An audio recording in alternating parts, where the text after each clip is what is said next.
नमः। श्रीमद्भगवद्गीता अथ पंचदशोऽध्यायः। पुरुषोत्तमप्राप्तियोगः।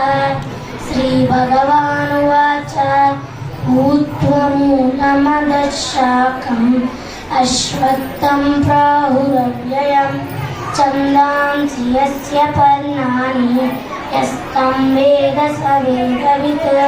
अधश्चोर्ध्वं प्रसृतास्य शाखाः गुणप्रवृत्ता विषयप्रबलाः।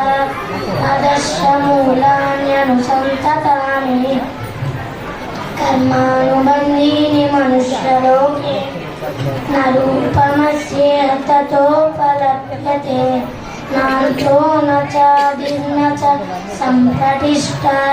अश्वत्थमेनं सुविरूढमूलम् असङ्गतस्तेन कृतेन चित्वा ततः पदं तत्परिमार्गितव्यम् यस्मिन् गता न निवर्तन्ति भूयः। तमेव चाद्यं पुरुषं प्रपद्ये यतः प्रवृत्तिः प्रसृता पुराणी निर्माणमोहा जितसङ्गदोषाः अध्यात्मनित्या विनिवृत्तकामाः द्वन्द्वैर्विमुक्ताः सुखदुःखसञ्जयैः गच्छन्तमुदा पदमव्ययं तत्। అందరికీ ధన్యవాదములు.